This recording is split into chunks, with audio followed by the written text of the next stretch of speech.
किचनमध्ये तुमचं सगळ्यांचं स्वागत आहे। मी आज करणार आहे कैरींची भाजी। हे बघा, बघू शकता तुम्ही साहित्य।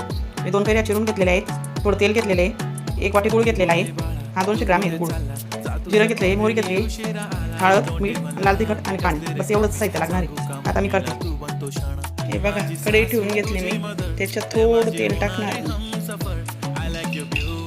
त्यानंतर आपण राई आणि जिऱ्याची फोडणी देऊ। ती तडतडली चांगली, बघा चांगली उकळी यायला लागली। हा गोळ आपण सगळं टाकून घेऊ आणि याला पण चांगलं मिक्स करू।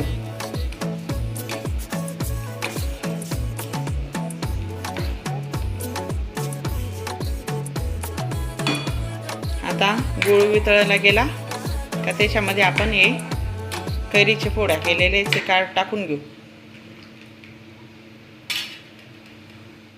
चांगलं उकळी यायला लागली, आता आपण हे टाकून घेऊ सगळे। चांगलं 5 मिनिटं राहू देऊ आपण। हे बघा,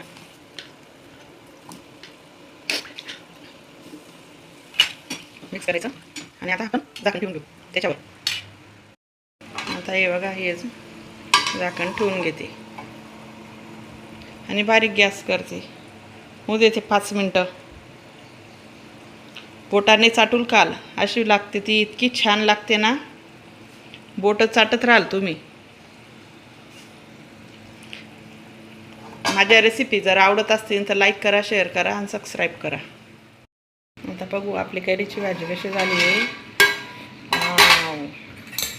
बघू शकता तुम्ही किती छान झाली आहे की नाही। मग एक लाईक करा, शेअर करा, सबस्क्राईब करा।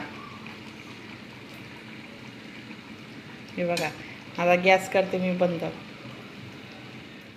हे बघा, मी एका भांड्यामध्ये काढून घेतलेली आहे, छान झाली की नाही। मग या, मग कैरीची चटणी खायला, कैरीची भाजी खायला या।